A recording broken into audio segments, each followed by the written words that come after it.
After stepping aside for the NBA trade deadline yesterday, it's the real Kyper and Bourne show back on Friday, which also means one thing. It's off the rails. That's good. Two general managers on Friday will join us. Gord Stellick in about half an hour. And then Doug MacLean will pick up at the top of the hour. I'd say that's the most real Kyper and Bourne. Friend of the show Friday. Yeah, these are our pals. Yeah. Nick Kypreos, Justin Bourne, Sammy McKee, Derek Brandeo, and James Wilson. Or Jimmy James Willie. Wilson! Wilson! Is that a Castaway reference? Excellent movie. Excellent movie. Excellent movie. Underrated, I feel like. Very good. You know, this is going to sound messed up. I know all the pop culture things about it. I don't think I've ever really seen it. Oh, it's excellent. Yeah. It's Especially the part where he's screaming Wilson. Whoa, spoilers. The 20-year. And it just pulled on your common sense string to slap Tom Hanks in the side of the head and go, it's a volleyball. With blood on it. Sounds like he was in deep, guys. No, it's a very good movie. Anyways, Sammy. Yes. Okay. I forgot on Wednesday to tell all our watchers and listeners that we were not on Thursday for this NBA trade deadline. Mm-hmm. And I want you to tell everybody whether or not it was worth it or not. What do you mean? Oh, for the Raptors? Yeah. I got to tell you. What happened? I don't know who plays the Raptors. Like, I really don't. I went into yesterday kind of knowing, but they've been trading guys that I love with Pascal going out the door, OG going out the door. Barnes and Quickly and Barrett and Grady Dick It's now, it's a whole new thing. Yeah. It's really a whole new thing. They traded another first-round pick to get like a young toolsy guy from Utah that I don't know how to pronounce his name. They got another Canadian, Kelly Olynyk. They traded away Dennis Schroeder for nothing, which I thought was weird because you need some they got leadership. Back Dinwiddie, and then they waived Dinwiddie to save the money. Saving some money, but you need some leadership on a team. But I thought it was a kind of an underwhelming trade deadline. If that trade deadline's like that in the NHL, we're not going to have much to talk about. Well, we're glad we're back in whatever platform you choose. Sportsnet 590, Sportsnet 360, Sportsnet Plus from 4 to 6 Eastern, Spotify, YouTube channel now. We're glad you're with us for the next 2 hours. And also text us at 590. Do text us today. We've actually blocked off a little bit more time than usual to answer your text. Because we get to them at like 5:46 every time. Yeah, then we're like, Text. I love a day off as much as anyone out there, but here's the real issue. You're going to have to remind me what the heck happened Wednesday night, because it feels like 100 years ago that we watched the Toronto Maple Leafs and the Dallas Stars. Usually I give it a window of 12 to 14 hours where I can absorb all of the details of the game. Yeah. But I'm way past that. Well, here, you're not going to believe this, but their best player scored and no one else, and their goalie wasn't very good. Okay. Actually, so wash, rinse, and repeat. Yeah. I actually do think that it was a bit of the McCabe game. It was the McCabe game. And I think it was like a moment with this fan base where really not like people didn't like McCabe. I think, people are still kind of getting to know him. He hasn't been here that long, under a year. And I think people, with the addition of Benoit to that pairing, people really fell in love. Like, they've been loving Benoit, but those two together with him running around, trying to fight Marchman, getting cut, spitting mad, blood running down his face. I feel like it was a bit of a turning point for McCabe. I tweeted, I wonder if Jake McCabe is moving up the fan power ranking list, and commented on the game. That tweet has 572 likes and 62 people responded about how Jake McCabe is like one of the most beloved guys right now for people to, it's the passion that unites us all. No, it's Leaf fans are starving.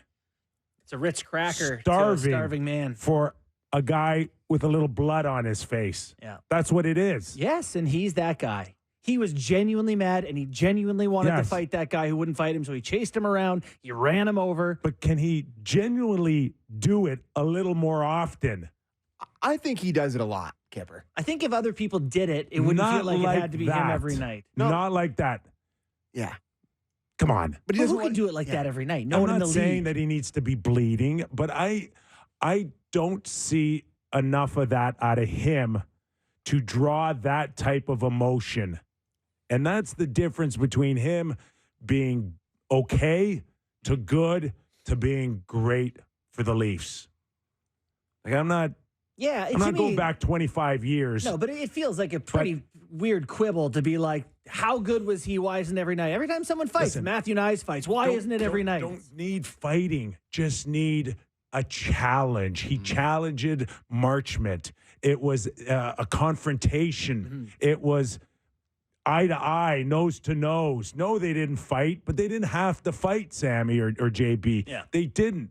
But you want to turn yourself into a beloved guy like you're talking about Wednesday night? Yeah. Like how many games, how many true games do you remember Wendell Clark going where he didn't bring that type of emotion to a game? And I know it was 20 years ago. I get all of that. But if McCabe wants to be beloved like you're talking about as of Wednesday night, buddy, hey, just a little more often. I think we remember you remember the moments that happened with Wendell. You don't remember the games that didn't happen. And I think that, to your point, we could use these games where it happens for McCabe. So you look back and say, God, there was 5 or 6 times this year where he went off the rails and you're talking about his wires crossed a little bit. He is. There's not many guys. Loved him. He's like a top 10 in the league for wires crossed guys. But you know what goes with that is the moments in playoffs last year where all 3 times he ran a guy over, I think he got scored on within 40 seconds because he's just fritzing. Yeah. So can you keep playing? But sometimes he wants to stay a little bit in his quiet zone, and that's when it gets kind of quiet for the whole team. You need it'd be nice if they had 2 guys like that or 3 guys like that can kind of carry a little bit of that emotion for 17 other guys who just want to go through the thing that they do on the ice. That's why this Benoit pairing with him, I think, what was it our boy on Twitter's calling them, the roofers from North Bay? Yeah, they look like a couple of roofers. Or the Oak Leafs. Oak Leafs, they do. If they're a pair, there's something to like there. It's also a really good artist. Go ahead. No, it was just something about them that I do think they play too much still. Well, like if Benoit played 23 minutes. And I don't think that's going to be the norm. I think that if you could slot them in as like your third pairing, 14 to 15 minute kind of group, where you could add 2 guys to this decor, which is a lot. But if you take out Gio and Liljegren and add in 2 capable NHL defensemen, sliding them down, they'd be even better because they'd be playing more on edge looking for people. Okay, now it's like, 20 other teams could say the same thing right now. If you just add 2 more top 4 and slide them back, no kidding. But we've been having this conversation with the Leafs trying to add guys for 5 years, and it's like maybe they should do it. And these 2 guys look like they could be a capable pairing, but it's maybe not playing 23 a night for Benoit. Like, that's crazy. Just slid right in there as a top 4D on the Toronto Maple Leafs right now. It's funny. There's a good article on, I think it's in The Athletic, on Benoit and his his goals against stuff is like the best in the NHL. He's top 10 in goals, suppressing goals, suppressing shots, suppressing everything. However, he's also bottom 10 in everything offensive, like in terms of creating, whatever. He's the lowest event guy in the league, essentially. Like nothing happens either way when he's on the ice, which is, the Leafs don't have a ton of guys like that, which is why he has value to them. That's good. Okay, let's go to our first Kippers Clipper on this Off the Rails Friday on Sheldon Keefe commenting on Jake McCabe. Jake is an absolute competitor. So for him in that moment to not lose his cool and not lose his cool the remainder of the game, which I thought there was some confrontation between he and Marchment in the third period. Jake was hard on him, but our team was hard on Marchment the rest of the way. I think Jake asked him for a fight, and the fight didn't happen, obviously. But it's like that Jake didn't keep his or kept his cool and didn't hurt the team. And I mean, I think as we're learning or have learned, Jake's an absolute competitor and warrior, and loved how he handled that. Is the most predictable thing in playoffs McCabe playing too many minutes? Oh yeah. Is it not? Because that's what I mean. Yeah, add a guy to bump him down. Yeah. But everyone, like the organization, loves him. Keefe in that clip, you can hear him. He's an absolute competitor. Like they want him on the ice. But you can see his 22-minute game in the playoffs against Florida being too much. All right, so let's open it up. off of Wednesday night. I wrote an article for the Toronto Star on Thursday, which kind of played into the consistency of the dependency on your big core four. They certainly delivered Wednesday night, but moving forward, where are your concerns going into Ottawa Saturday night? Well, if you don't mind me taking a detour, my concerns are in net, first and foremost. Maybe we can get there after. Do you want to start on the I'm okay. skaters? I'm all right. If you think that's a top priority, go there if you want. I had someone text me during that game on Wednesday night and just say that this is like the end of the road for Samsonov. Like, it was that perilous, his tenuous, I should say, his roster spot here. And, that fourth one that goes through his glove, one goes through his armhole at one point. You say what you want. Do you feel better about him now? No. Puck just kept going in the net. No. Where's that clip from? That's so good. Yeah. Can you play it again, Derek? Puck just kept going in the net. you don't need any more analysis. It just keeps going in. That was a lot of bad Sammy. I think Wednesday, and he was sliding around again. I think we had to give him credit leading up. Like this is way outside my comfort zone of giving a goalie a lot of credit here, but he was really good leading up to the Stars game. Like, he has been legitimately good for them when they needed a guy. He came up from who knows where he was, and he's been pretty good. But the game against the Stars was, what that means. Like, he was a capable NHL goalie for 4 games. 3, Sammy, we're just maybe 4. Okay, so I'm giving him credit for those before we bury him for a bad game. Like, no, he was gone. He was on the moon. This is not about giving him credit for a good 2 or 3 weeks. It's where are they going here, Sammy? After he had 5 games of below an 850 save percentage, he had 3 where he's above 900. In the last 3 games, he's been 883, 897, 871. So he's back to that. Yeah. So what is the plan going into playoffs? How do you feel if he's one of the 2? Nervous. And one of the 1, maybe. Nervous. Yeah. I'd start, first of all, by not giving him tomorrow night's game. Why? I think based on what I saw Wednesday, I'd like him to reset again and make sure that whatever you've gained in the last month isn't lost with a bad start Saturday night. Yeah. I'd go to Martin Jones Saturday night and let him and you want Jones to keep playing too. Keep him in the mix and allow Sammy to kind of reset again off of a fortunate win, if we can say that. Yeah. For him, without feeling like you're going to lose it all on a bad performance Saturday night. Starts are going to get hard to come by. Like, if you give Martin Jones Saturday night, how far are you from Woll coming back? Maybe a week at that point? Like, you're getting to the point where some starts are going to go to him. Like, Samsonov's window to take the crease while Woll was hurt is just about closed. And so you're looking at a Woll-Jones pairing, unless something changes here in the next month leading up to the deadline. I don't necessarily think you want to. So if there's the 3 of them, who are you waiving? I guess you're waiving. Could you carry 3? I guess you carry 3 because you can't. I don't think you can bet on Woll's health.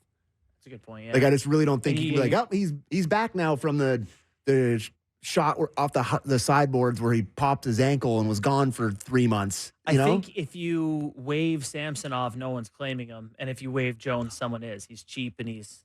Oh, Sammy's the guy who's getting waived if you need to. I think it's 30 days, and you have to re-waive him.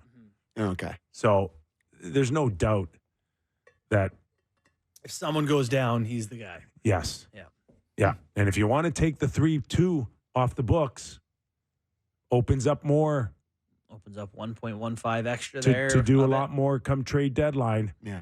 So, listen, I'm with you, JB, that there's probably some concerns. And I'm also with you saying, like, do you really want to roll the dice on Woll? Because you don't know. You have no idea. He can come back and be a rock star as he was in his last 2 or 3 starts before getting hurt. or he can come back and be average, or he can have ongoing issues with his high ankle sprain. Like, we don't know. No idea. But I will say this to both of you. It's not Brad Treliving's top priority right now. No. Would you agree with that? I agree, because between one of the three guys, you feel like someone should be able to play well, right? Like when they're all healthy, it just feels like, I don't know, who's out there that's better that you're going to get. So I could see why you would say it's not priority. What would you say is? Well, when I say not a top priority, goaltending isn't his top priority. Right. It is that blue line.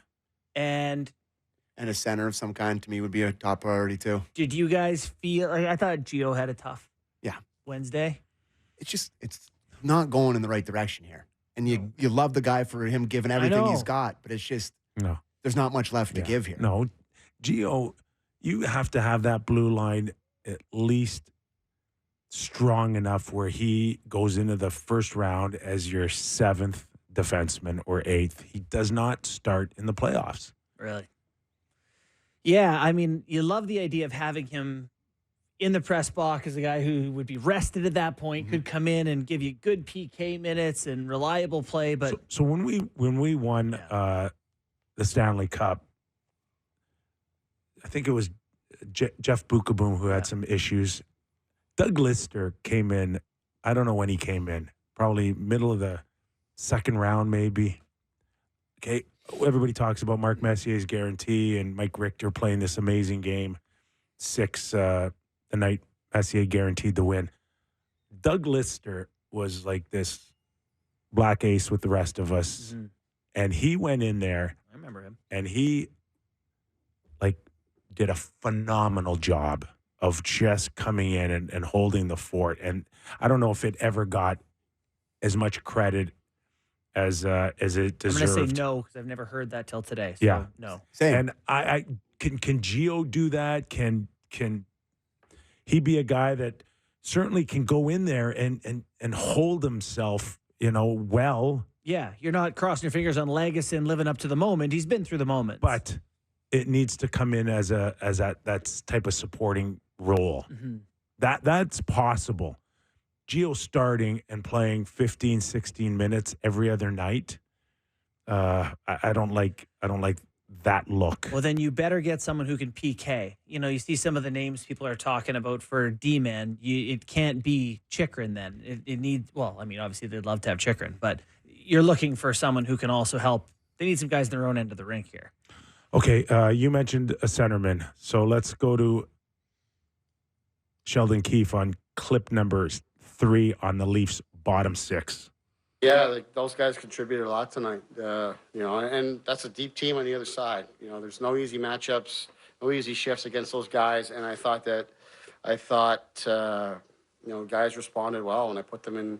And what I thought were some challenging spots, they managed it very well. I thought Revo again today was excellent. Holmberg was really, really good. And, that was good. Allowed us to trust them in some tough spots and give a little bit of a breather to the rest of the guys. Tremendous to see. So part of my article in the Toronto Star on Thursday, and you can grab that if you can on my ex or former Twitter account at Real Kyper, was if Sheldon coaches like he did against the Islanders, the Leafs are in big trouble. If he can find a way to get guys feeling better that aren't amongst 4 of the top 10 paid players in the game, then he's got a better chance here, basically. Yeah. And I thought the 4th line was good.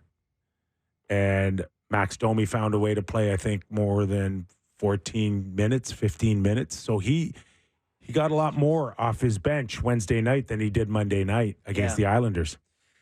Yeah, I thought, and I said this in our group chat, I thought Holmberg was really good early in the game. He had a little breakaway, right? He drew a penalty, he had a little bit of jump in his step. It makes a big difference. This team looks like a different team when you feel like you can use those guys. I agree. I've got to the point a little bit with Sheldon in this team where I'm like, can they change? Can he change the way he uses his guys? And, we don't see it often, right? But it is nice.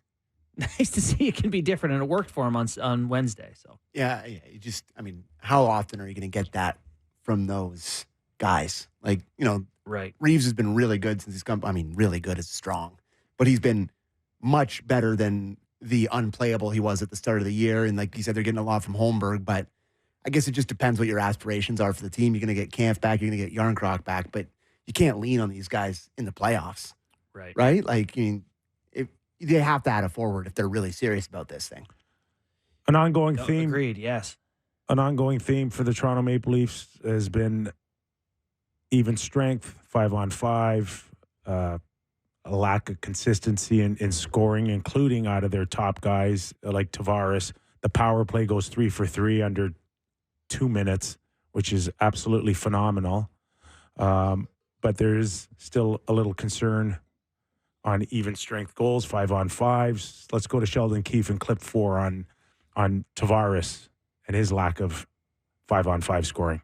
I just got to stay with it. I thought John was excellent at 5-on-5 today. I mean, that play he makes to create the Nylander goal there in the third period is like, that's big time stuff.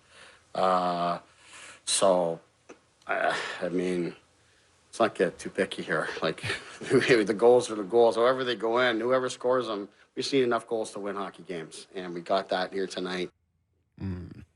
Let's not get too picky here. So Tavares has his last 3 games. He has 6 points, 1-2, 1-1, and a goal in 3 games ago. So he's putting it in again. I know 5-on-5, not so much still, but I don't know how you guys feel he's played. I don't know how you feel, but I think he works his ass off. Yeah.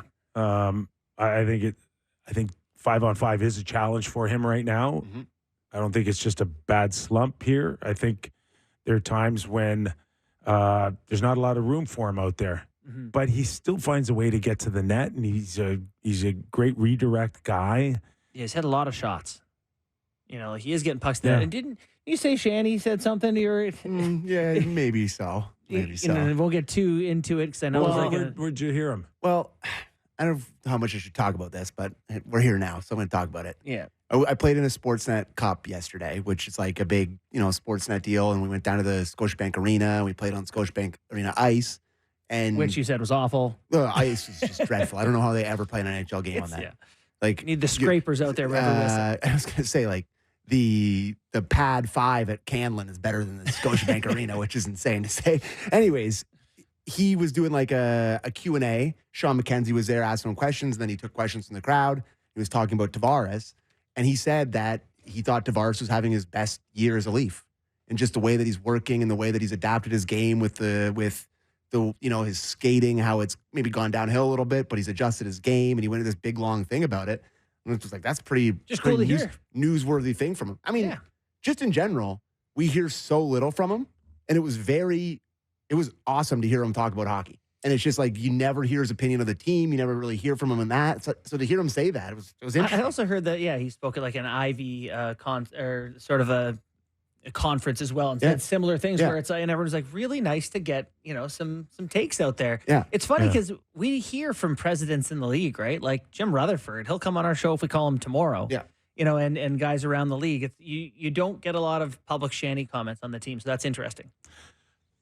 I think there'd be a lot of Leaf fans going, hold on, didn't he score 47 in his first full year as a Leaf? So, I mean, I don't know. Is it a way of probably reinforcing his confidence in John Tavares? Right. I think that probably speaks louder than whether or not you really believe he's having his best year as a Leaf. Mm-hmm. Yeah. But I do notice that since the offense had dried up the last little while, he has put more attention to detail in his game, including not turning the puck over as much. I think he went through a bad stretch where I saw him turn over the puck a lot. Yeah. And I think he's cleaned up a lot of that. Yeah, he's a guy that when he's not scoring, you feel pretty comfortable in his play right now, which is good. But, it's always you weighed against the contract. If he's just a hockey player and we didn't know the numbers, you'd say, well, obviously he's an important piece of what they're doing. So no, I think if moving forward here, and again, the emphasis for me is to find a way to get Bertuzzi going here. He's the And one, man. I think it has to include power play time for Bertuzzi. Mm-hmm. And I think moving forward, if Sheldon can give him a couple of starts on the power play, and for me that means that John sits, And that's fine. John's getting his money. He can help the team out and get this guy going. At this point, for John Tavares to go with just one more year on his deal, it really doesn't matter whether or not John scores 61 points this year, I agree. 70, I agree. 75.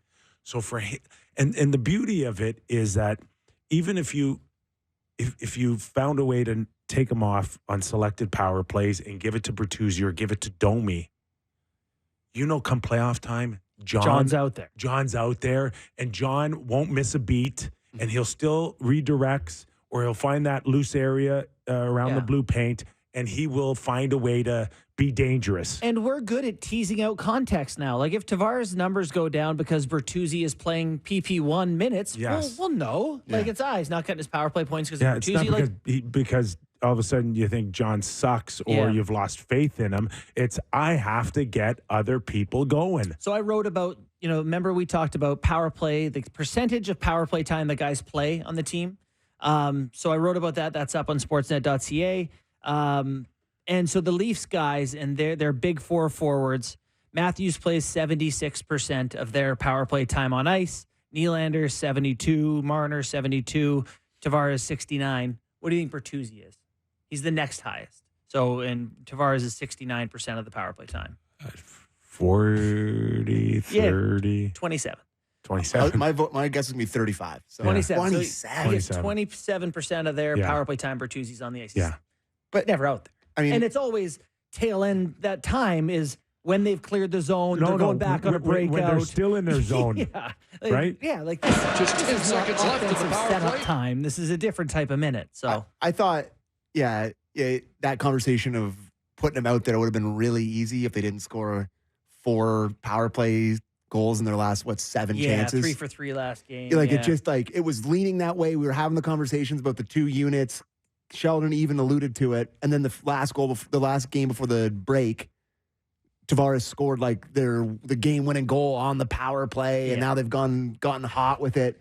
But It's a harder one now than it was going before. now. Okay, now I think it's safer to throw it over to Bertuzzi. If there's anything I know about Sheldon, he's not going to change a thing that's winning you games because he's trying to develop something else. But this is the thing. He needs to do some things different. Yeah, but I know we don't want to talk I'm not about sure my he's article going to. ad nauseum here, but a neat thing that I just want to throw out real quick is looking at the top 5 power plays. That's Tampa, Carolina, the Rangers, the Edmonton Oilers, and the Leafs. All the top guys have similar minutes to what I just told you guys in terms of percentage that they play, except Carolina. Carolina's numbers are wild. The guy who plays the most for them is Ahu, who plays 62% of the time. That's the most on their team. They have a true 2-unit thing where the 5th highest guy plays 50% of the minutes. Just a totally different philosophy and a way to run your team. They're the only team that's really wildly different. All right. And what happened today? They had an outdoor game. Everybody took the TTC. That was yesterday. That was yesterday? Yeah, that was yesterday. After All-Star Weekend, I feel like we've had enough good Leafs in the community stuff. It's great. Love it. I cut the one clip from it, but I'll just paraphrase it. We don't have to play it. Keith's like, it's really nice to be out here. Sure would have liked the day off, but I'm happy we're here.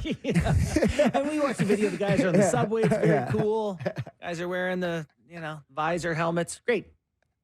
It's great for the city. They should do it. I'm skating there with the alumni on Saturday morning. No, you're not. No, Saturday afternoon. Really? Oh, yeah? Yeah, we got a big alumni game Oh, wow. at the outdoor rink. Oh my God, that's hilarious. Allie's going to that. I'll tell her to cheer you. No, you're going too to cheer me on. No, I'm not. I'm What do you gone. got? Better things to do? Yeah, I do. Than support me? Yeah, I do. I do. Shame on you, Sammy. Yeah, I'm sorry, buddy. You'd like to get a day off and all that, but Come to think of it, I like my Saturday off now. Yeah. Fair enough. All right, we're going to take a quick break. Let's do it. Let's do that. And when we come back, it'll be former general manager Gord Stellick of the Toronto Maple Leafs who will give us all the answers moving forward. You're watching and listening with some Stellictricity on the Real Kyper and Bourne Show. Welcome back into the Real Kyper and Bourne Show. Let's welcome in our first guest on Off the Rails Friday. You going to drive it into the ditch, Gord, as much as Doug does at the top of the hour, or we're going to kind of build up towards Doug MacLean? Boy, I don't think anyone can drive it in the ditch. How about it's the 18-wheeler we're trying to keep on the road that Brian Burke alluded to years ago? That's going to be my visit, okay? Well, thanks for joining us. Of course, you do a terrific job on 590 The Fan as an analyst, and your show in the mornings on Sirius Radio is terrific as well. And, of course, author of Revival, The Journey of the Toronto Maple Leafs 77-78 series. Doug's going to plug his book, so you might as well take a shot at it. Well, I didn't take a shot at it, but I said to you last week with what went on All-Star Weekend, I think a really neat tie-in is that you've got 4 homegrown players that were All-Stars last weekend and really performed well both on and off the ice. And you go back, this is the 1970s team, Darryl Sittler, Lanny McDonald, Tiger Williams, Borje Salming, about 4 homegrown players that kind of like this team now had a great nucleus, had one great playoff series win over Justin Bourne's dad's New York Islanders, and then it just didn't quite get to the next level. So anyway, it's kind of a neat story 40, whatever number of years ago, about a little bit what the contemporary Toronto Maple Leaf team is facing right now.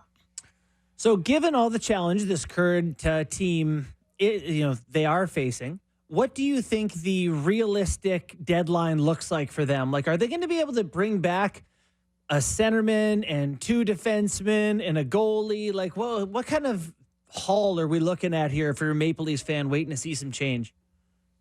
I think you're going to be looking when Sportsnet does the headlines. You're going to be looking. We'll be back after a break, and we'll finally get to the Toronto Maple Leafs acquisition of whomever. Door number 1 was Nick Foligno 1 year. Door number 2 was Giordano and Colin Blackwell year 2. Last year, door number 3 and Monty's cookie jar and everything. And basically, you've gone to that well 3 times. You've re-upped with 2 of your 4 core players.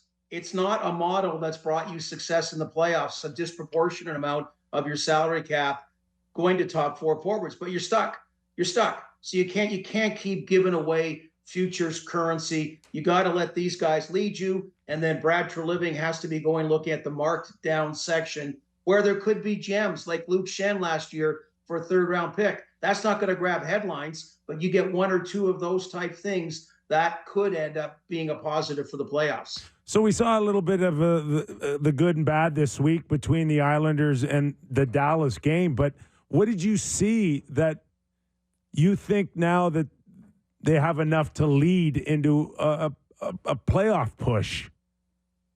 Kippy, I don't know. I debate, are they their best time may have been 2 years ago. The reality is, have the Florida Panthers come and gone and left them in their dust? I mean, I keep alluding to whatever it was 6 or 7 years ago, Joel Quenneville coaching the Chicago Blackhawks and saying, wow, I really see this team, a lot of similarities to when Taves and Kane came to Chicago. And here we are, an exciting team, an entertaining team, a lot of personality, a lot of swagger, not a complete team, not a depth team, not a playoff successful team. I don't know. Gord, maybe that's what they are. You're waving the white flag. Gord, you're waving the white flag here. You can't convince me that the Leafs are going to purposely mail it in this trade deadline with the guy. No. They're in their prime. You've got some of the highest paid players on the planet on your team in their prime. There's not a chance that they're going to mail it in this trade deadline. Well, I don't know what the term mail it is. All I'm saying is, Kippy, 3 years of special deliveries instead of mailing it in, and you got Bo Diddley, okay? You got Squat.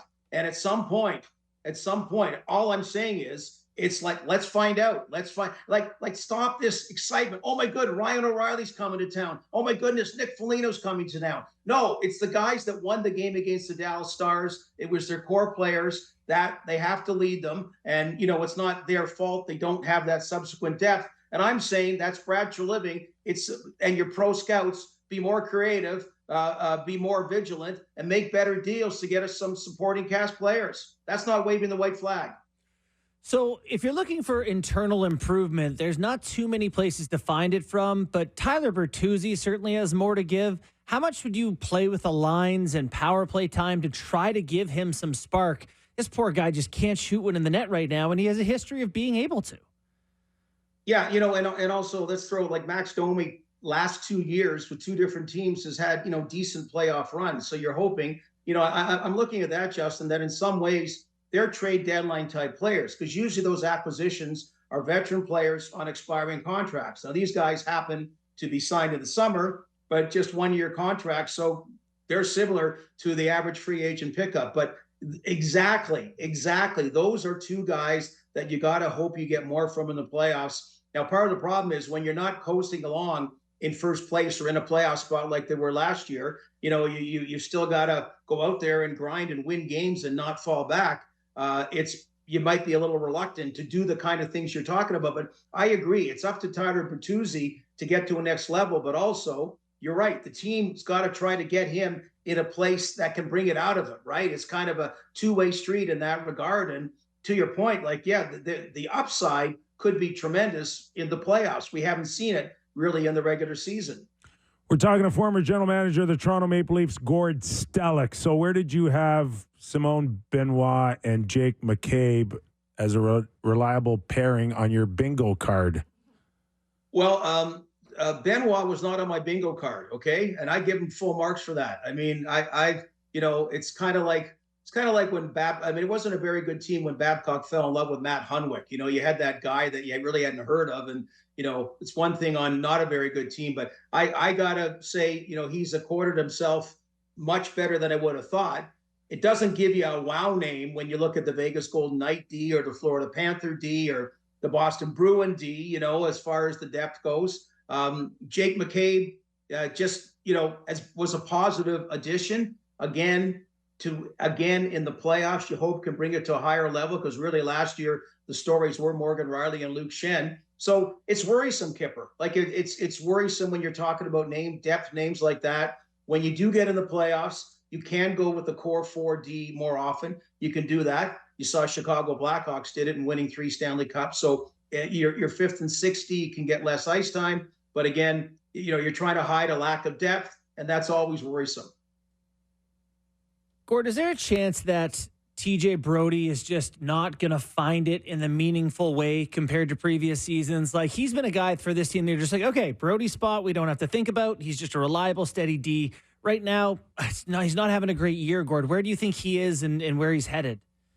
Yeah, it's a funny one, because I thought that was a really nice free agent pickup a few years ago, and there'd been like an element of consistency to his play, which, again, beyond Morgan Rielly, you've always been looking for that on the Toronto D. And Justin Hall is the ultimate, and TJ Brodie had a better reputation and better career when he came to Toronto than Justin Hall did. But boy, the extremes in Justin Hall's play, was one thing, ups and downs over the year. And again, to your point, Justin, you're really hoping, he can find that level for the playoffs, like something better in the playoffs. So, the funny animal is we're talking about, the weakness in depth in D. And we still look last year, all that scoring, and they didn't score more than 2 goals in their final 7 consecutive playoff games. So the thing is, what's the it factor that wins games? What's the difference maker? Can Tyler Bertuzzi be a difference maker in one game? Can Max Domi be a difference maker in one playoff game? Can goaltending be a difference maker in a ton of playoff games? All these kinds of things, it seems to be have always eluded them in the playoffs, whether it's from their great players or the secondary cast, the supporting cast. Gord, earlier in the show, we were talking about Samsonov and saying Wednesday there's probably a few more signs of the bad Sammy that we've seen all season long than what we've seen in the last couple of weeks. But where's your level of concern for goaltending moving forward, or where would it be as a priority between now and the trade deadline for you? Boy, the All-Star Sammy up to 3 weeks ago was our Sammy McKee, wasn't it? Like, he was the story of Toronto. But sorry, McKee. Ilya has I really give him a lot of credit. I give Samsonov and what they did, I thought was sort of a modern day smart way, not just get the hell out of here, go to the minors, more about, okay, let's get a little bit of reset. Let's work on the positives and, other things. And I got to give the guy full marks how he's played of late. To answer your question, I'm probably sitting there like the Carolina Hurricanes right now. The Hurricanes, a lot, it's because of injuries, but in the Leaf case, so just one of them, can one of them Can one of them play as well as the Vegas Golden Knight goaltenders did last year in the playoff? Joe Wall, even Martin Jones, Ilya Samsonov. Maybe they trade for a fourth like they did with David Riddick a couple of years ago as a backup for depth and just in case. So I felt better with Freddie every year in the playoffs, but yet Freddie was a disappointment in the playoffs. That was, so you never know how things play out. So I got to say, yes, it's worrisome heading in, but if one of them can get hot, and they've all shown that ability, that's all you're going to need. Gord, do you think fans are at the point where, I hate to say this, but like taking for granted this Maple Leafs team? I'm just wondering, because at some point it could be over, right? Where this run is, okay, we're not a successful playoff team. It's, there's been all these years of pushing the chips in, and now it's going to go the other direction. It just feels like the expectations have been so high. The success hasn't been there, but God, they just win. We've been all over them, I would say, for the last month or two. And, they keep winning at a playoff pace. Is there sort of the risk of the fans not appreciating what they got here?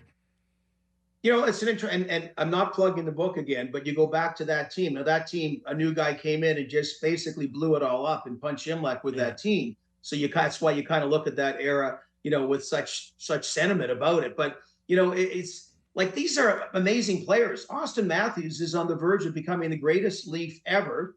Mitch Marner's a special player. Willie, John Tavares is a bit of a different case there. When his contract's up, that'll be, a little bit of a different way to handle it. But those three, and Morgan Riley, who's not a Norris Trophy defenseman, but again, he's a homegrown guy. It's a likable group. It's a really likable group. All-Star Weekend showed there's something special about this group. And I know people that, Justin, that go to regular season games and are thoroughly entertained, as am I, by and large.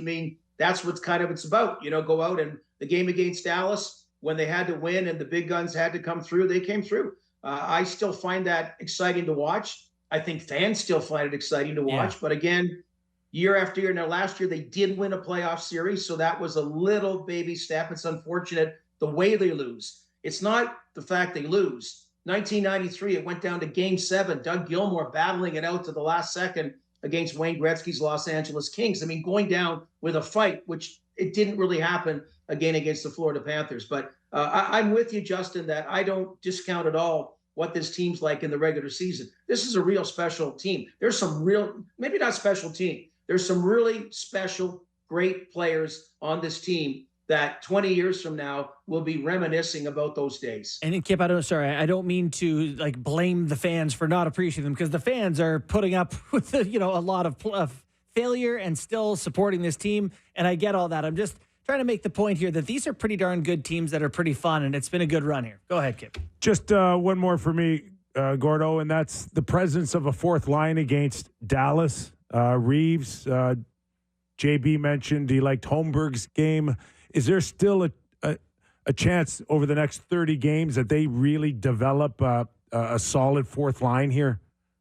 Yeah, I think so. I really do think so. And, to start with Reeves, just a tough start to the season that every time you went out, that line was a minus. And it wasn't necessarily always his fault, but you just don't get going. And after the injury, a bit of a reset there. And, the way Holmberg played, I think, and probably to your point earlier, Justin mentioned about trying to put Tyler Bertuzzi in good situations. Also about getting that fourth line cemented, some stability. There's some injuries right now as far as the third and fourth line go with Yarncroke and Kampf. But yeah, that's the thing that come together. You can't go tell people to score goals. You want them to, but last year when they didn't score more than 2 goals in their last 7 consecutive games in the playoffs, they know that. But you can't just say, hey, David Kampf, you got to score 2 goals tonight. But you can have certain expectations, a commitment like the Boston Bruins have been so great for the last number of years, to a style of play, a team style of play that hopefully can be a more conducive winning style in the playoffs. That's very much a reality. Got anything else for him? I think we're all good, pal. We're good. Once again, the book's Revival. That's it. Is it true after the All-Star weekend that we had to revive you? You were on a torrid pace. A torrid pace. I had a torrid pace for it. And one of the real fun things was I did fan forums, 1 hour one with Austin Matthews and William Nylander, followed by Morgan Riley. I went to your spot right after there. So then Morgan Riley and Mitch Martyr, and then I visited you guys. So that was my most fun afternoon. But anyway, did you guys like the weekend? It was wonderful. I thought, I loved it. It was really good. Great to connect with some fans of the show. Great to connect with just a bunch of Leafs fans. And to be honest, I thought the city showed really well. Success for the NHL. Yeah. I think I just want to say, I think because it was in Toronto and it was almost as if everybody had to be on their best behavior because the crap that they try to pull in other All-Star games would never fly here or anywhere in Canada for that matter. Yeah. And that's what I liked about those players were really invested on and off the ice. I mean, the organization did a great job. Anyway, it's a fun weekend. Now we move back to the real stuff. Gordo, great stuff as always. Thanks for joining us. See you guys. Thanks, Gordo. Gord Stellick, former general manager of the Toronto Maple Leafs, and does a great job on Sportsnet 590 The Fan. Now, can I kind of go back at you a little bit here? Oh, God. Yeah. Okay. This appreciation talk. Mm-mm. Yeah, it's not flying with me, bud. Are you coaching the team? No, Leaf fans are so beyond that. Mm-hmm. You're giving credit for another decent. It won't be as good as the last few regular season. Yeah. Like they should be able to, in my opinion, from here on in, like with their eyes closed, end up with 100 points. Yeah, and so that's the thing that we need to not take for granted. How many Leafs teams over the past 50 years with their eyes closed get 100 points? I don't care. I know. I just don't care. Kyper, we could be doing squids talk. Or like talking about like a team with a bunch of second liners and mid guys and have no stars. And it's like, it's fun to watch this group. You can't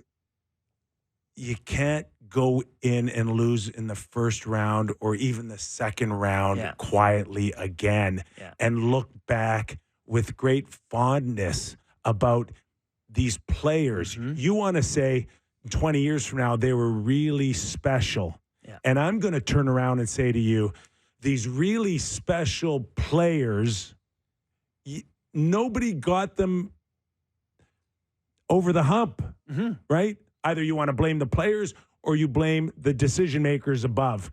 But someone's got to take some heat if we're talking about 20 years from now that you were gifted Matthews, Marner, Nylander.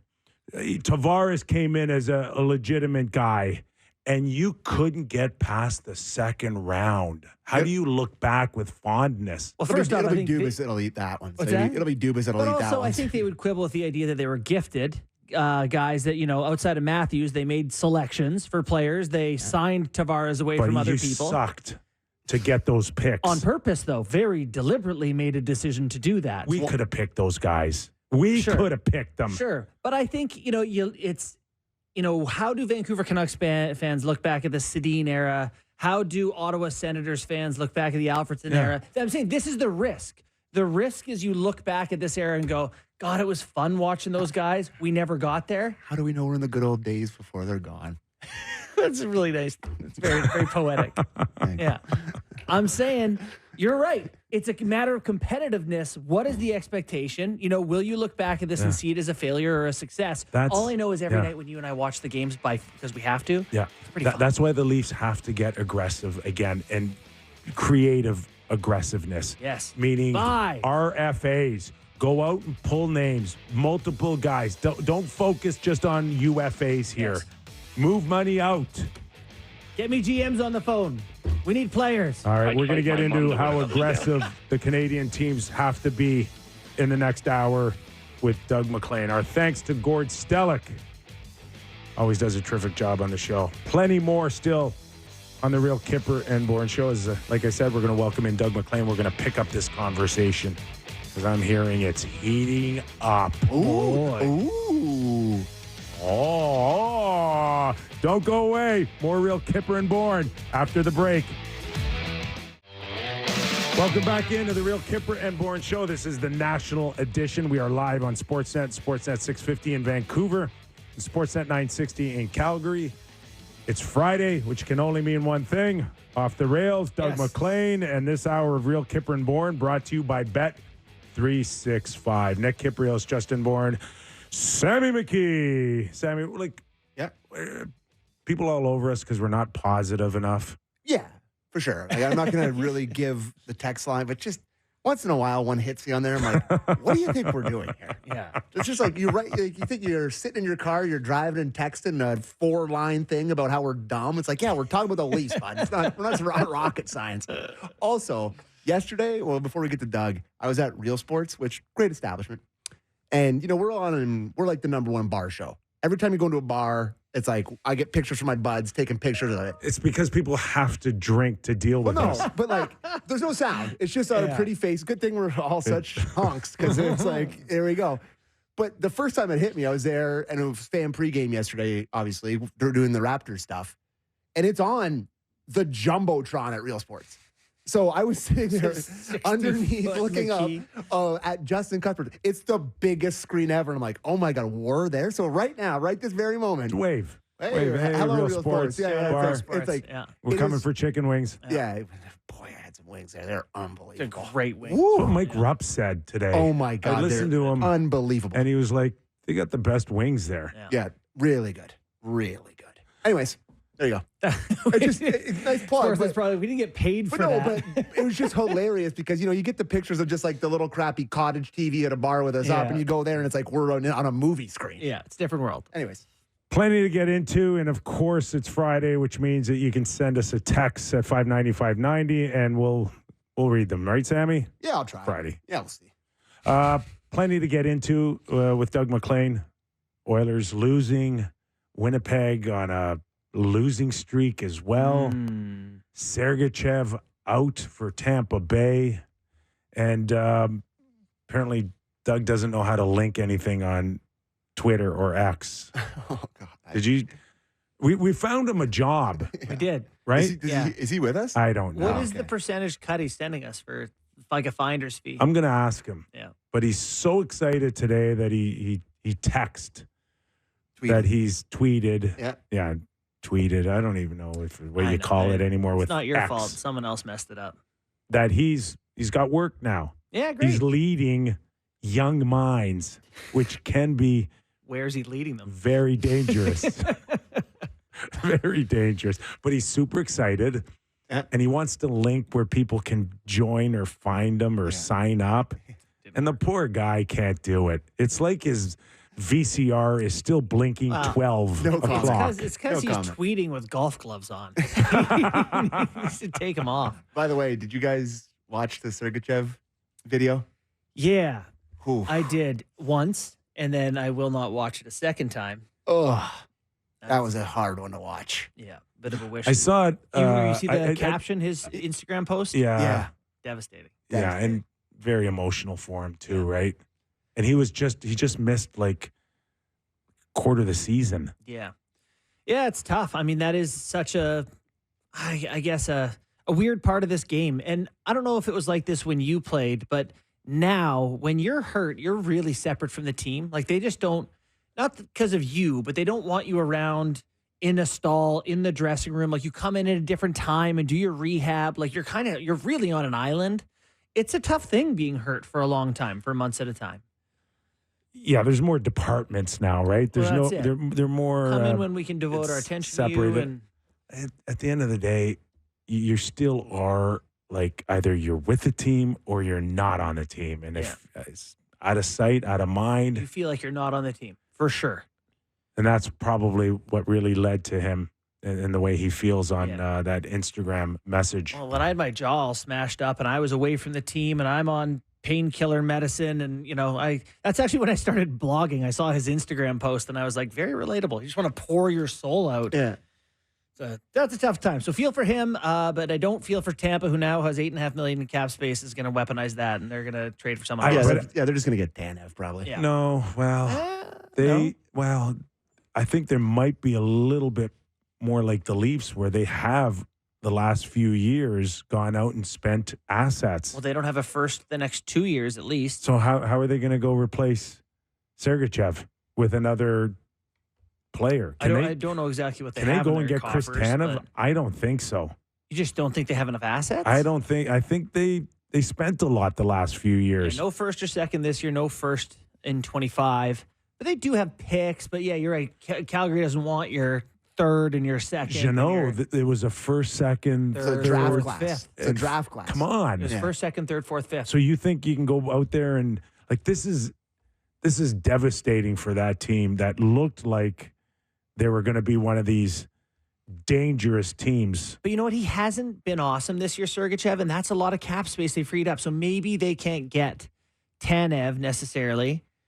But with that, I mean, they can do something creative. They can trade humans too. It doesn't have to be picks. I don't think Tampa's just going to let that space go to waste.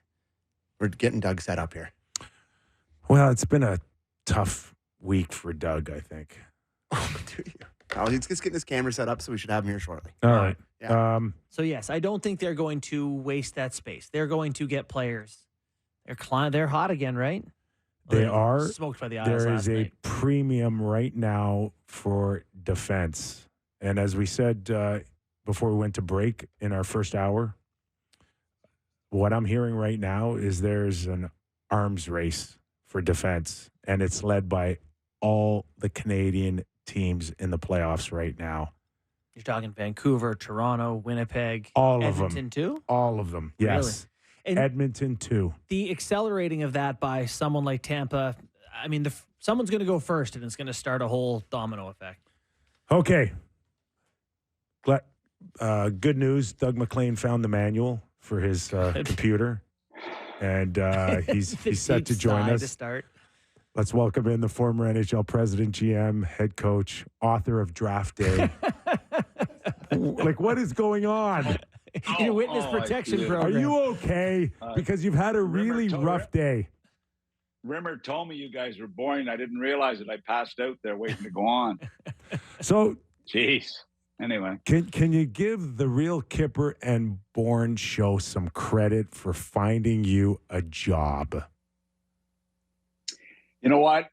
It's funny. I did a call the other night, and this guy that was one of the people on the it was this introductory show, and he said, you know, I really love Off the Rails every Friday. So he said, I'm really looking forward to this scouting and general manager course. So you guys have made it. I mean, I was gone. I was out of the picture, and you guys brought me back, and I really feel great about that. You know, and I really, as you know, how much I appreciate it. Yeah, and we appreciate you coming on the show, but I got to tell you, when it comes to putting links up on your X account, you stink at it.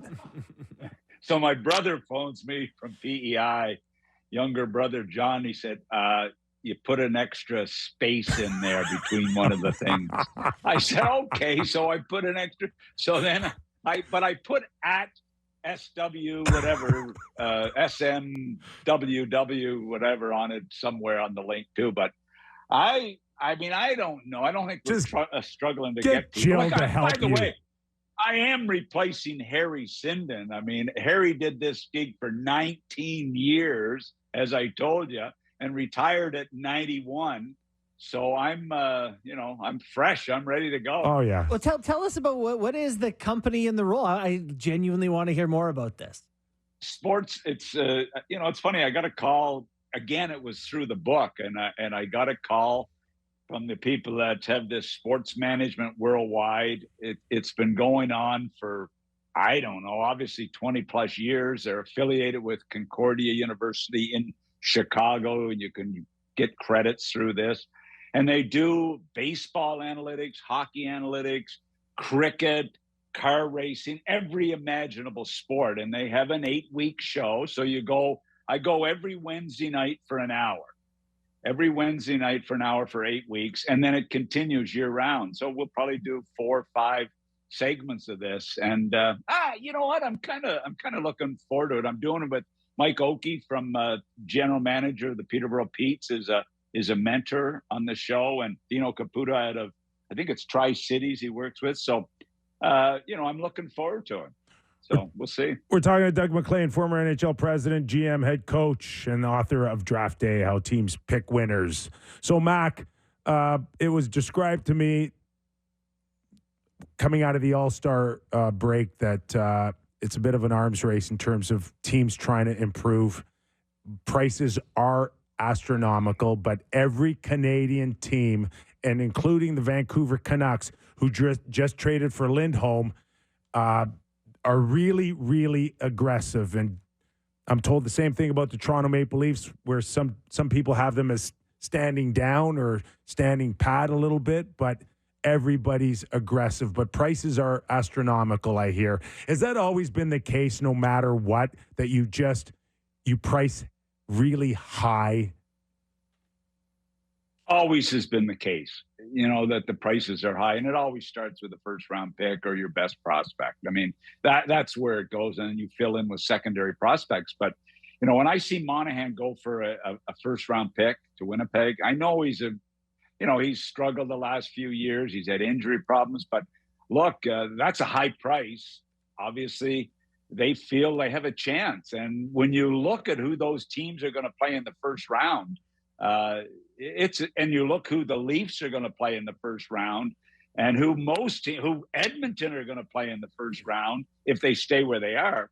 I mean, it's frightening to teams. So yeah, you get carried away and you throw around first round picks like crazy, and yet everybody's best players are either their first round picks or their first round picks they got from other teams. So it's crazy. Yeah, no, it is crazy. Do you think it's important, though, and maybe worth the extra price to get the players earlier? Like last year, the Leafs got 7 new players and playoffs were 5 weeks away. Like, do you think that's too soon to try to integrate a bunch of new bodies? Jimmy Rutherford has been the best, and I'm sure you guys have talked about this the last little while. Jimmy jumps in quick, and he did with Lindholm, who probably was the best player available. Let's not kid ourselves. Best forward available, best top 6, dependable, all-round, sort of the perfect type of player you'd like to have going into a tough playoff series. And especially when your best players on your team are kids in Pettersson and Lindholm, or Pettersson, Quinn, and also Besser's not a real veteran. He's been around for a few years, but he's still a young guy. So a perfect pickup for them. So yeah, like Tanev is the big name out there. Hannafin's the big name out there. But Hannafin comes with a $60+ million price tag after. And Tanev at 34 years of age, those are with a lot of miles. And I know he matches up against the other team's top guys. I know he's a penalty killer. I know he's a shot blocker. I know he does a lot of really good things and quality person. But man, that's a high price if you're giving up a first-round pick. Mm-hmm. The word I got on Hannafin is that the Calgary Flames wanted an answer, a hard answer coming out of the All-Star break. It didn't happen. So the assumption is that he turned down the $60 million over 8 years. They should look just to check his bio and check where he's from, and that'll probably answer their question. Isn't he from the U.S.? Yeah, he is. You assume that... I don't know. Like the Leafs need defense. They wouldn't be interested in, or he wouldn't move to Toronto. To me, Hannafin is the best guy out there because he's going to come with a long-term contract. If you have the dollars available to sign this type of guy, he's a pure skater, so he can play for a long time. What is he? 27 years of age. He's going into his prime.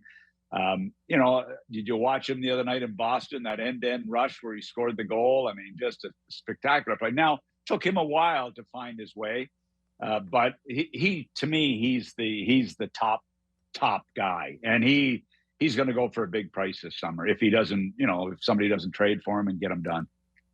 So while we're waiting for some of these player movement things to happen, we got about a month till the deadline. Kip and I were talking on the show the other day about coaches and, how late is too late if you ever want to make a decision on a guy. Like the Kings made a late coach firing. Is it too late at this time? I even think of a team like Ottawa right now. Is there any point in making a switch, or should they just play out the string? Where are we at in terms of coaches? Can I? Yeah. Okay, you answer this because I'm going to ask you about Ottawa. Go ahead.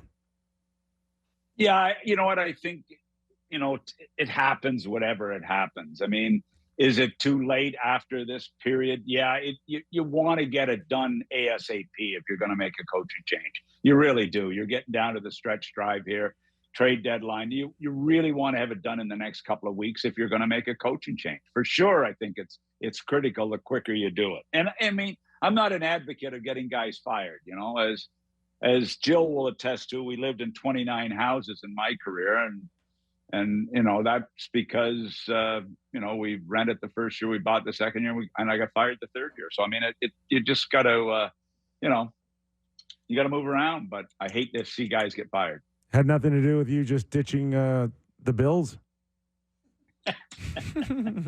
Well, I tried to pay them. So, Mac, some of the jobs I had didn't pay a lot. You know, this sports management worldwide is one of the better paying jobs I've had. Mac, recently, as compared to this show, it's a goddamn home run. The sense was perhaps like a team that, like the Ottawa Senators, who are sitting in the basement in the East, would like to kind of take their time, maybe finding their next coach, including the off season. But if they feel like certain names may not be available that are available now, would that force them? Because I had heard Craig Berube linked to the Ottawa Senators. You heard anything? Yeah, I've heard that they've had conversation with Craig Berube, and you know, oh, wow. that would not surprise me that has happened. And why wouldn't it? To me, I mean, there's a few good guys available, and Craig, you know, as a Stanley Cup winner, always jumps out. So yeah, I've heard that they've had a conversation. I don't know how far it went, but I've been told they've had a conversation. So if they were to make a move like that right now, you know, I think I would say that's for next season, in my opinion. Yeah. I don't see them making that. I'm saying they had a conversation. I don't see them bringing them in before the summer. And so to me, if in fact they do. Yeah. But that seems like it would help a young team with the guys who haven't been deep in playoffs, not a lot of proven pro type guys. I guess that's the idea why you seek out someone like Berube, right? Yeah, you know what I mean? Look, Berube's stock goes up because he's a Stanley Cup winner. He's a quality guy. He's a communicator. And watching what Tocchet has done in Vancouver, that always affects guys. And you hear that being mentioned a lot. Oh, what about the job Tocchet's done? What about the job Tocchet's done? That sits with GMs all across the league. So all of a sudden, is that the new style of coach? You know, I don't hear Cranberry's name mentioned a lot, you know, in Washington, and he's done a pretty good job. Is that his name, Cranberry? No, not Cranberry. My favorite thing is when Doug purposely disrespects someone with the name. That's your drink with vodka tonight, okay? Cranberry. That's like me, but hey, listen, I was called Don MacLean 20 years in the NHL. He can at least take that. Hold on for a second. You're telling me that Craig Berube would have conversations now for next season? Because I watched Vancouver not sit on Rick Tocchet, because knowing that you have to get him, you get him now. You don't wait till the off season. Okay. So listen. First of all, you know I'm a rookie insider. So all I told you is they had a conversation. Yeah, I know. I didn't have all the details. I wasn't there. I didn't speak to Steve Staios. As a matter of fact, I haven't spoken to Steve Staios since I tried to sign him as a free agent 20 years ago. So, you know, I'm not really an insider. I'm just trying to spice up the damn show. You're doing a terrific. You're doing a good job. I see a lot of radio shows being canceled across Canada, and I don't want it to happen. Oh, to gosh. What about Sam? I mean, fanboy. So he's excited he's on the screen at Real Sports? Like, seriously. What? Sam, you got to be bigger than that. Sam, you got to be bigger than that, man. Forget about that. That just goes with the territory. He just wants free chicken wings. Hey, listen, that was me. Remember me in Sportsnet? The girls said, okay, we're going to take your makeup off. No, leave the makeup on. I'm going over the Ritz. I want to look good. Anyway. Is it my turn? Yes, it's your turn. All right. What do I have on my list here? The Winnipeg Jets right now have had some trouble scoring. Lost 5 in a row. In the past years, they've had these really good starts and kind of petered out towards the end.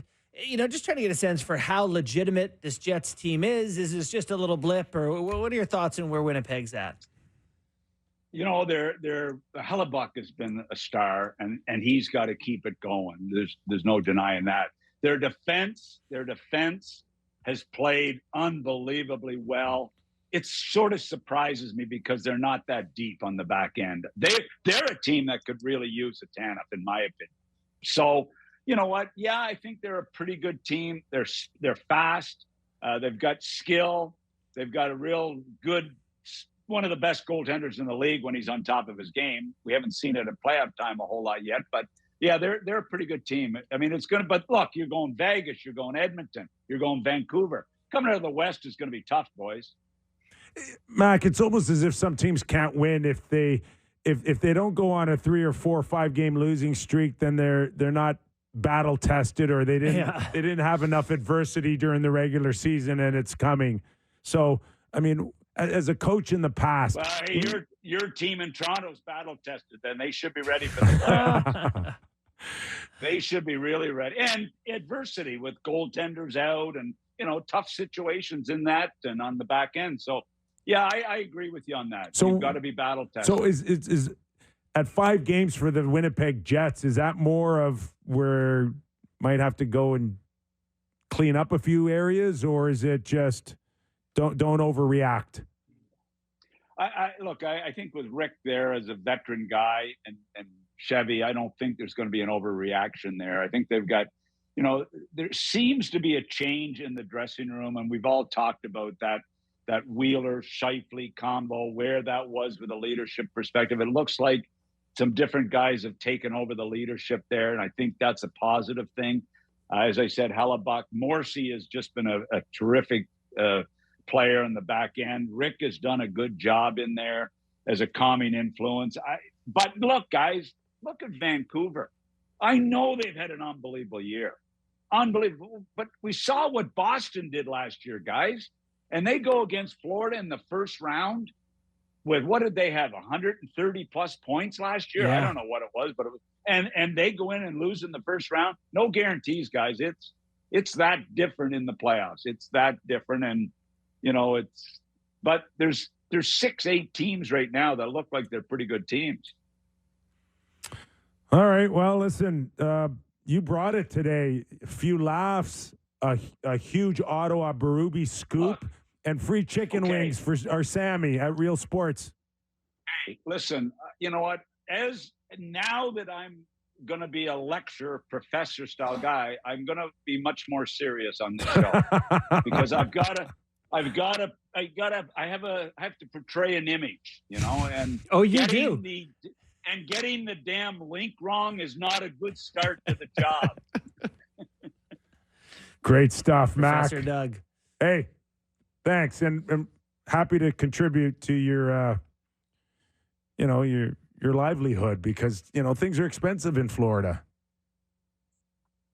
But you know what? My Social Security, I got a $400 raise there in the last little while. And the last segment, it went up $400 a month. So I'm feeling pretty good about that. So, things are, but it is expensive. There's no doubt about it. Jill's out at the horse show today in Wellington. You know what that means. I'm a horse guy, Oh, no, we have horses. What do you mean buying horses? You got horses? Anyway. Under the hood of your Porsche? We have horses. Yeah. Anyway. And you know what? I love them. Jill, I love them. Yep. They're great. All right, Mac. Enjoy your weekend. Thanks for joining us. Hey, guys, look, really appreciate you having me on. Really do appreciate it. And thanks for all the support in my career. Yeah, you're welcome. It's an honor, Doug. Former NHL president, GM, head coach, and we managed to get through that segue without selling a book. Oh, okay, selling a book or mentioning the Columbus Blue Jackets. Yeah, actually, we did have Rimmer mentioned off the top. Oh, yeah, that's true. He linked it. Oh. He did link it. Yeah. Oh, man. All right. Wow. Okay, boys. I don't know where to go. I'm tired. He exhausts me. It's a lot. Let's just do game time. Yeah. How's that game sound? time. Love game time. Love game time right now. Do it. It's game time presented by Bet365. Visit the app for latest odds and find out why it's never ordinary at Bet365. Must be 19 plus. Ontario only. Please play responsibly. And as you guys know, this weekend there is a rather large game being played. The large game. Yes. In Las Vegas, Nevada, the San Francisco 49ers and the Kansas City Chiefs going head to head. Now, Nice. Kyper. Yeah. I asked you earlier in the week Yeah. who your lean was for this game. Well, am I correct to say that San Francisco is the underdog here? Well, San Francisco is favored. They are. Yeah, rather heavily. Really? Not heavily, but heavily for what you would think. They are 2.5-point favorites. Every so it's moved time around a bit. I get the sense that all the experts are picking KC for some reason. So Everyone thinks it's rigged for old Taylor. that's the thing. Okay, where is this going now? What do you That mean? like just this a lot of conspiracy theorists out there. I would Yes, say there that are. I will tell you that I am betting on the Chiefs. And there's a lot of factors that go into that. But first of all, it's Patrick Mahomes. That's all it is for me. I can wake up in the morning on Monday and look myself in the mirror and live with myself if I bet on Bet on Patrick the best Mahomes quarterback. and then I lose. I can live with that. The other way around, probably can't live with it. The second thing is when you're betting on historically great quarterbacks in big legacy games, you're also betting on the zebras. So give me Patrick Mahomes and the refs. Plus, you have this whole Taylor Swift, Travis Kelce thing that is like legitimately a massive story. This is a huge deal. And there is nothing that Roger Goodell would love more than a little smoochy smooch on the field after. Is there a bet on that? Oh, probably. I didn't really go through there's a Swifty section on Bet365 if you're into that kind of thing. Swifty section. So I didn't bring up any of those bets, but I think you got to lean on the Chiefs. There's just too many yeah, factors. I feel the same way. So Don't know anything about anything, but here's what I cooked up because you can do a lot of different things. You can bet on a lot of different stuff. So here's what I got for my picks. Will there be a 2-point conversion in the game? Yes is plus 310. wow. You think the minus 425 is pretty high for no. So I think, it's one that you take a shot on. They're late in the game. They need to get it to 2 scores. Yeah, With whoever's one chasing, score, you think, yeah. they go for it, and they go for a 2-point conversion. So there you go. There's my first one. The one I always like is the Chiefs are plus 110 on the money line. But if you think the Chiefs are going to win, the chances of Patrick Mahomes being the MVP are very high, and it's plus 125 for him to be the MVP. So if you're leaning Chiefs, you might as well just bet on Mahomes to be the MVP, and you get a little better number. That. Kelsey's also the sexy pick for this. I think he was 17-1. So I wonder how theirs is selected. Like in the NHL, it's like a handful of guys. no, it's Have you ever had a vote for Conn Smythe? No. Because some media do, right? I don't know. Yeah, I think it is. Yeah. And it has to be in before the third period, Which I is think. also the dumbest thing in the world. So dumb. Like, can we just wait to get it right? Heaven forbid some guy scores an OT winner or something. I We might- don't know. Yeah. so Just goofy. in NBA and in the NFL, it's much more narrative based. Like the star always gets it. Like I guess Yeah. it's kind of like that in the Hockey's NHL. pretty- But I think it's a much more prestigious award to me in the NHL than any other one because it's like For the sure, it's like whole March or so it's the won it. whole playoffs, right? As Yeah. opposed to like the final of the last game. So yeah, Kelsey would be a good narrative too with the Taylor Swift thing. Will there be a pick six? Is 10-1, and 10-1. my spidey senses are that this game is going to come down to a Brock Purdy pick six. Yeah. That it's going to be late in the game. He's going to have played well, and he's going to throw a bad pick, and it's going to be a pick six. And that's going to happen. So I'm going to sprinkle on that. So he is the lowest draft pick starting quarterback. He's in Ever? fact the last pick of the draft, Mr. Irrelevant. Like it's like This never gone no. to started in a Super Bowl no, ever. No way. That's No. a pretty good story. It's a huge one. And he And looks like an IT guy. It's the last two quickly here. What does an IT guy look like? me, but smaller. 5'2". Yeah, maybe. Distance of the first field goal plus 38.5 yards. And they never kick field goals anymore that are under that. Like they're always going for it. So if there's going to be the first one, they're going to get over midfield. They're going to kick a long one. To me, that's how they go for it. And both teams to have a successful fourth down conversion is plus 200. And these teams always go for it on fourth down. So that's my list of picks for this weekend. And my personal one, I have the Chiefs to win, Isaiah Pacheco and Christian McCaffrey both to score a touchdown. And I think it's plus 425. I like when I that bet it. McCaffrey, So there you too. go. So it's going to be a great game. He could be an MVP. He could be. See, yeah. He's plus 400. So he's the third favorite Yeah, I take after him. the quarterbacks. You take him? I do. Okay. That was Throw game some time. money on that. That was game time presented by Bet365. Visit the app for latest odds to find out why it's never ordinary at Bet365. Must be 19 plus. Ontario only. Please play responsibly. Enjoy the large match this weekend. Yes, the superbness of the owl. And You know Text us, by the way. Keep texting because we're going to read them after the break. 590. You know what's also really cool is that field in Vegas where it slides. It's crazy. It's like an easy bake oven. Does it slide outside and inside? Do you remember Same with Arizona. Do you remember the easy bake oven? I do. No, you don't, because that's like 1960s. It's still around. No. Like, Is you it can still know, yeah, around? My daughter has one. My yeah. cousin Gracie got one for her Really? for Christmas when we were kids. It was We a like success. made it, and it was disgusting. We made like the food in it. It was truly horrendous. So the but field cooks outside, and then they slide it into the stadium. Arizona's the same thing. Oh, where is it's it? like a- Oh, on where have wheels I like been?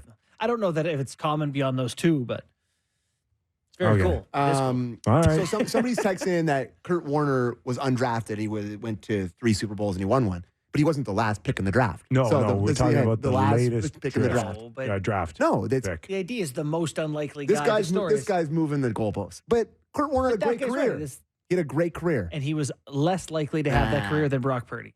Okay.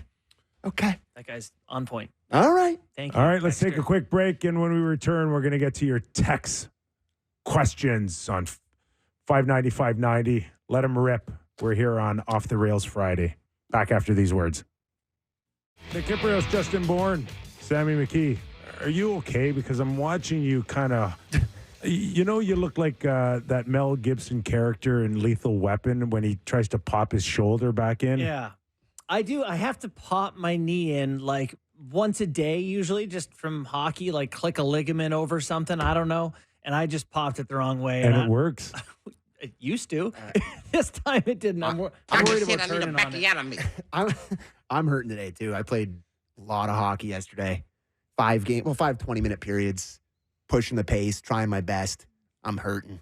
Maybe a couple of beers after didn't help either, but I was pushing the Knees, pace. hips, shoulders. What's Everything. your problem? Everything. You're too young Yeah, to no, be. groin, No, knees, you're groin, way knees, too and young. toes. Buddy, I don't look want to at me. hear it. Look at me. What do you got going on? Are you Yeah. just a healthy machine or what? I know that computer's not functioning at 100%, but everything else good? Now you jinxed me. I don't know. I'm the dinosaur. I'm the healthiest dinosaur. That's what You I am. are, yeah. Knock on wood. No, I did battle a cold, though. I did. I'm better now. Oh, boy. Got my brakes back. Start of the week. You were All right, Sammy, what do you got going for us? From Teresa, she says, I'm not sure what was more off the rails today, Doug McLean or you three discussing easy bake ovens. So there Just you go, a failure Teresa. on all fronts. The thing is, like, I know my daughter has something like one, and I just don't feel confident weighing in on it. Little from column A. Is it real food? It is. It was close. It's real food? It's bake. Yeah. It's cake mix. Yeah. All I And know it is bakes gross. it easily? It was gross. my sister would make it and I'd eat it. That's what I remember as a Stunned kid. by growing that. up. What, paint chips? I'm like, where's the frosting? She says, shut up and eat Yeah, it. just eat it. To Zeke. First one. Assuming Arizona moves to Utah, you guys have any ideas for the name of the team? Not the Jazz. Utah is not a Jazz state. Oh, boy. Yeah, all I have is Mormon jokes in my head, and I should make them. So,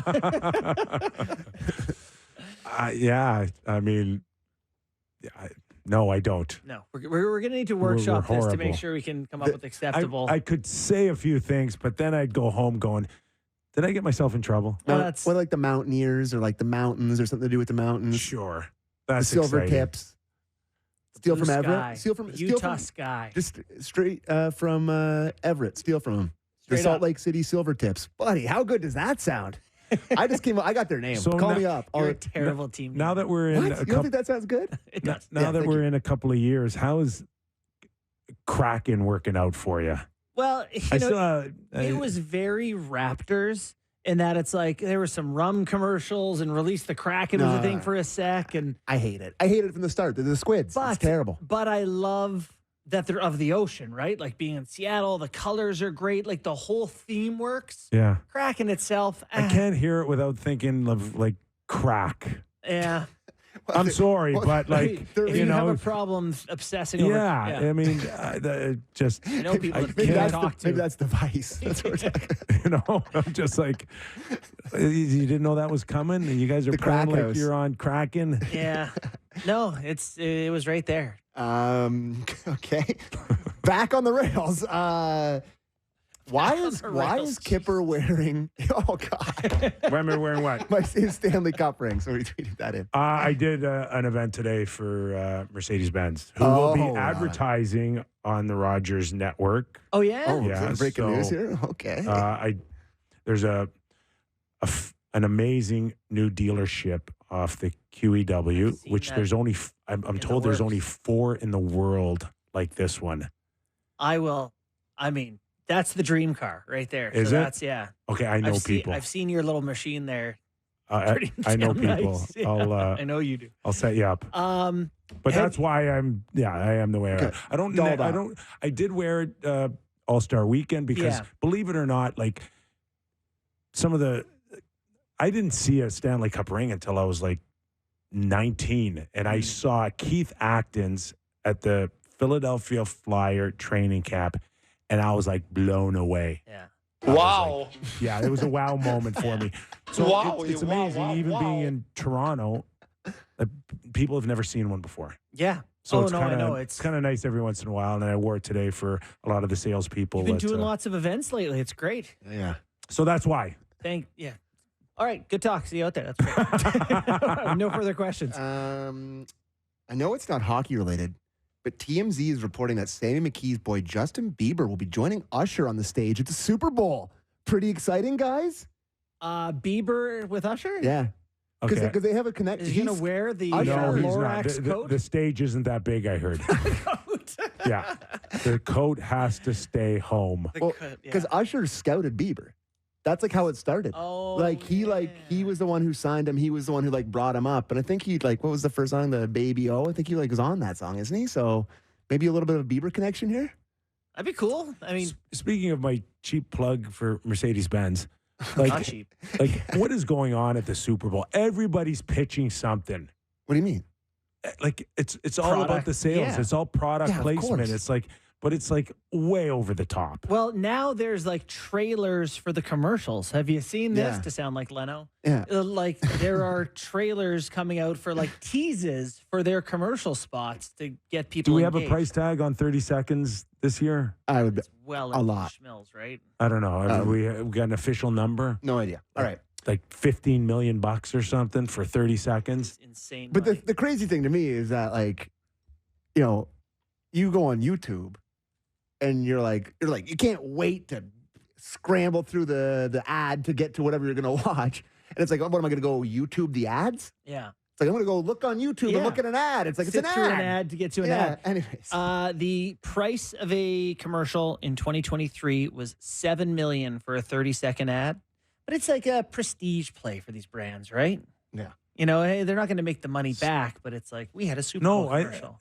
I don't think anybody does anything unless they think they can make the money back. I don't know. I've seen I really believe Uber that. and WeWork and all these companies doing their best to scale and not make money. I don't know. This is a really good text.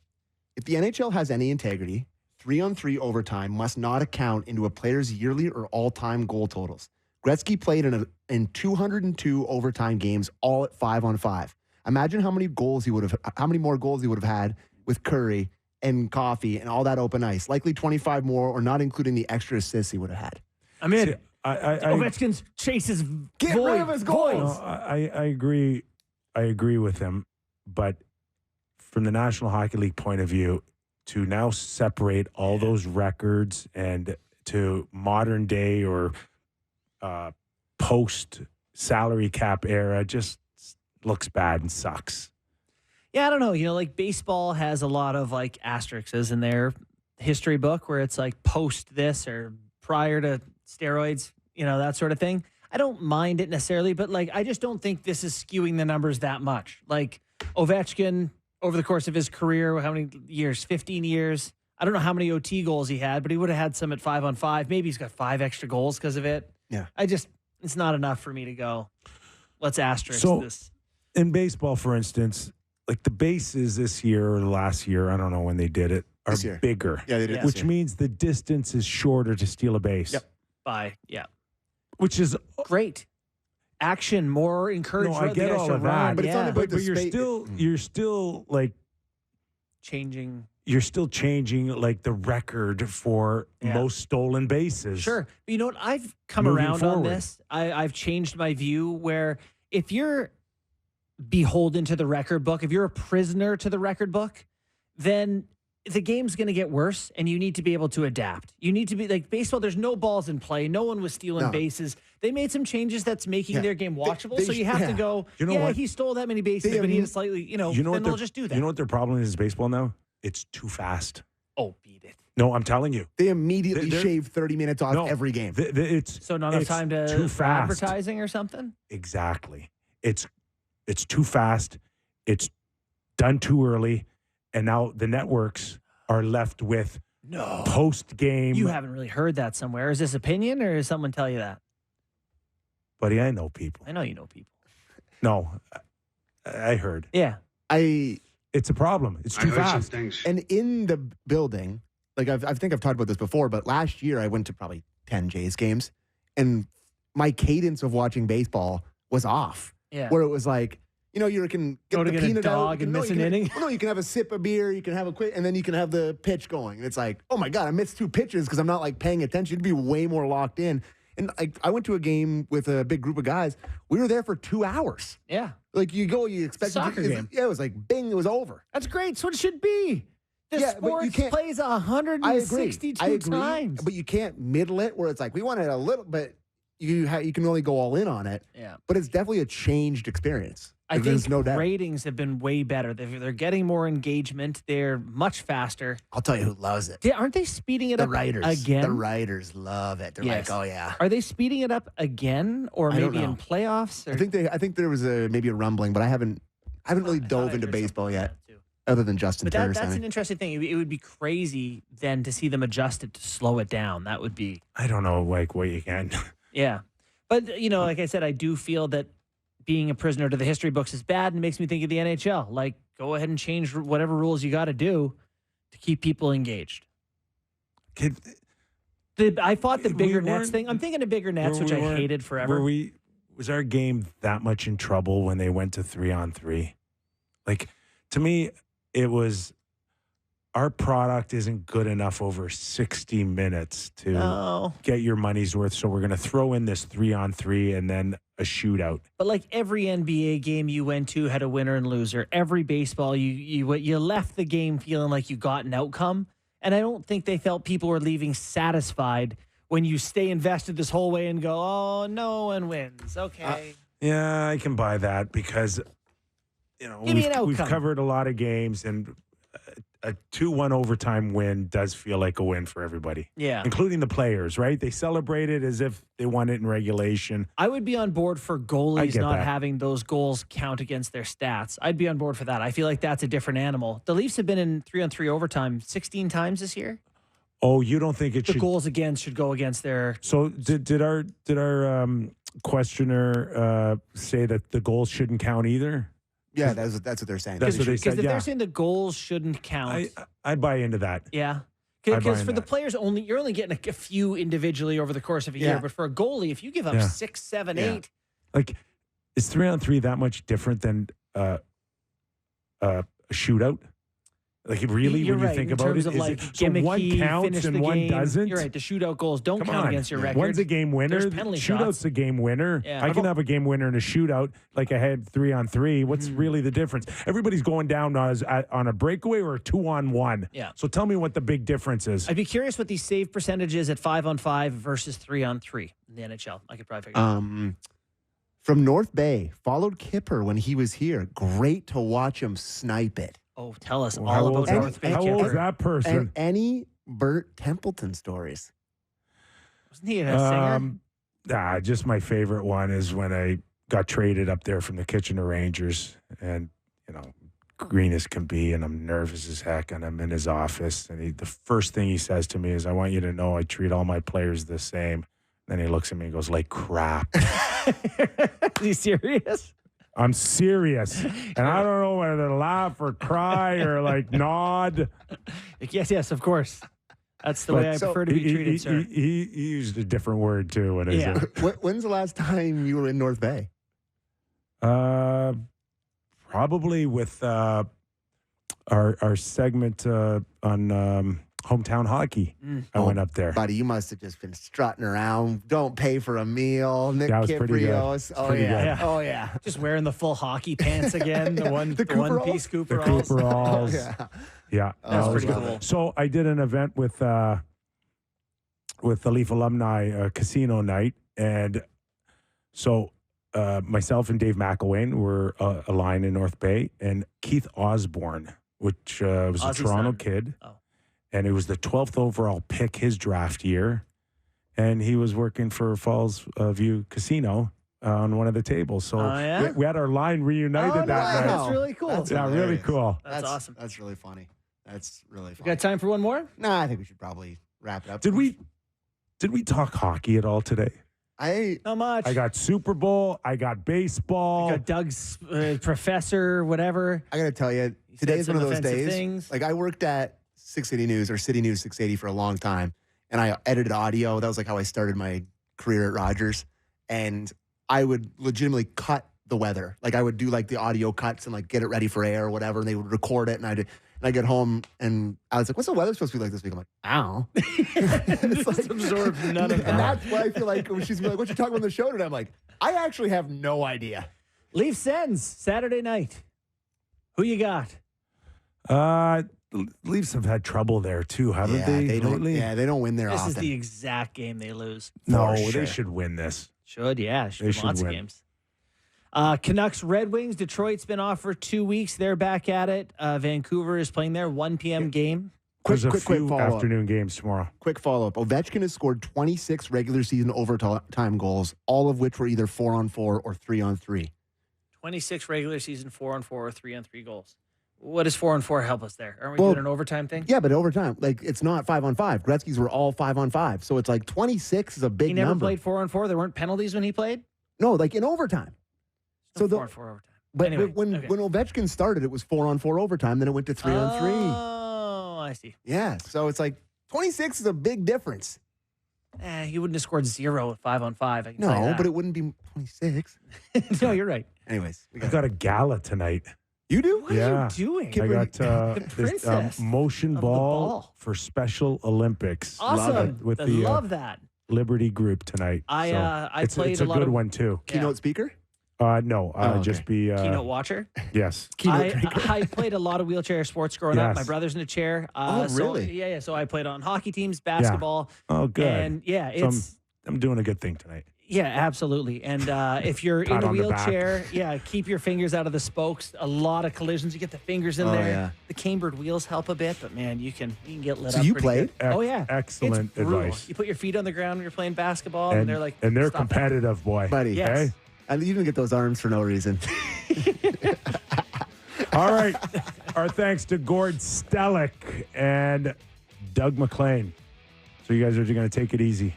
I'm This going up to weekend. I'm going up I'm to a on cottage. television in 36 Oh, minutes. you're a busy guy. What do you got tonight? We have Oilers and the Jets are the Ooh, major goodness. topics You of pack a- conversation. You pack a lunch? Will they open up the snack for Not you? a chance. It's locked. Not a chance. No, I'll get Lock a and slice key. of za when I get home. They're Today. so lucky on the national shows. They are. All right. Thanks, boys. Thank you. All right. And if you get a chance, give us a rating and review. And as always, our thanks to our YouTube followers as well. A lot of love there. Much appreciated. Nick Kypreos, Justin Bourne, Sammy McKee. Have a great Super Bowl weekend, everybody.